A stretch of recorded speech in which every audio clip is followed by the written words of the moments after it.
What's up everyone, Lion Roar here, and I'm back with another Gods Unchained video, and in this one I'm going to talk to you about the Sanctum and how to give yourself the biggest advantage when fighting against your opponent.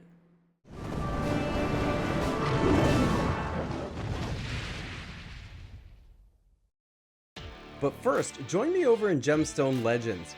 It's a fantastic match 3 RPG game, and it's players that get in early on games like this that are at the biggest advantage. Not only will you help the channel out by using the link in the description of this video, but you're going to get a free epic hero named Moralia along with a bunch of gold, gems, and potions. After you download the game, you'll have access to events which will get you even more amazing heroes and loot. Guys, wow, you don't want to miss this opportunity because you do not get it in the regular App Store. Download it now, and I will see you in Gemstone Legends. Alright, so as a newer player in Gods Unchained, I think the thing that I overlooked the most at first was the Sanctum. And the Sanctum is an area of the board that you can see here on the far right that both players have access to. And it's got 3 additional cards that are in it that you can actually purchase to add to your hand. As you can imagine, and here you can see the Sanctum, these are cards that are usually pretty desirable. Now, they're not usually like overpowered types of bomb cards because that might give an unfair advantage if one player was lucky enough to snag that before the other one, but they definitely help. There's pieces of removal in there. There's some, protective defensive types bodies and creatures that you can buy out of that. And so you're of course going to want to access that. Now, how do you actually purchase those? Because as you saw when I opened it up there, and as you can see right now, it's grayed out. There's nothing that you can buy out of that while the game is being played until you reach a certain amount of favor. And the cards cost different amounts of favor, but it's usually in the teens, something like 12, 13, 14, 15, 17 even. And of course, the more desirable the card, the more the cost is probably going to be. Well, as you can see this match occurring here, you can see that both players, me and the other player, have a little symbol, mine in the lower right hand corner and theirs in the upper left, that looks like a little potted plant or something that stands for favor. And you get that by dealing damage.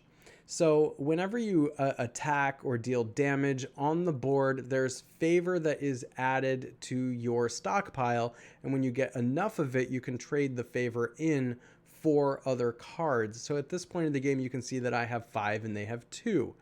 So it's to your benefit to build up that favor as much as you can, as soon as you can, because the first one to buy cards is usually in the best position to win. It means they're already a little bit ahead, and it can put them even further ahead. So one of the first things you should do when you start a match, like you saw me do in this one here, is check to see what the cards are that are available in the Sanctum. You want to know what they are so that when your favor builds up enough, or you know how much you're working towards, you can buy the cards you need at that time. Now, there's 2 things that you should consider when you're looking at the Sanctum and what cards are available. First and foremost, of course, is the cards that are going to help you in your strategy the most. Let's say they have a creature over there with 1 toughness, and there's 1 in the Sanctum that when it comes onto the battlefield deals 1 damage to an opposing creature. Well, it makes sense to buy that so that you can play it and remove one of their creatures. Or, for example, on here you can see that there's a creature with protective shield on, and so if you were to buy that creature and deal the 1 damage, it would remove the shield, and then you could use another creature to potentially take that one out. Now you can see me, I'm looking at what the different favor cards are at the moment, or the Sanctum cards, and I choose to buy the one that I think is going to help me the most, which is this 5/1 creature that has flank. It gets around Stronghold. Obviously I'm trying to be aggressive here, so what I want to do is, if he puts a frontline creature down, get around that and continue to deal damage. If I can do that, I can build up more favor and buy more cards. But the second thing when you're looking at the Sanctum is trying to screw your opponent because there's cards in there that they want as well. The best card to pick may not be the one that's the best for you and your strategy, but the one that hurts your opponent the most. So I try to think of it both ways. Let me give you an example of this one. Let's say I have my 5/1 creature on my side of the battlefield, but there's a card in the Sanctum that says when it enters the battlefield, deal 1 damage to an opposing creature. Well, I don't want him to have that because he'll kill my 5/1 creature with it. So maybe I go in and I try to take that, even if there's not a good creature for me to use it against. Now he doesn't have access to that. Here's another example. So see how he's low on life? Let's say one of the cards in there is a relic that deals 2 damage per turn until it runs out.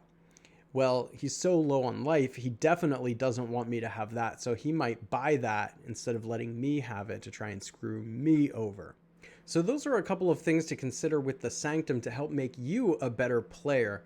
If you enjoy videos like this, please consider giving it a like and subscribing, hitting that bell notification so you know when I drop new videos or go live, and I will catch you in the next one.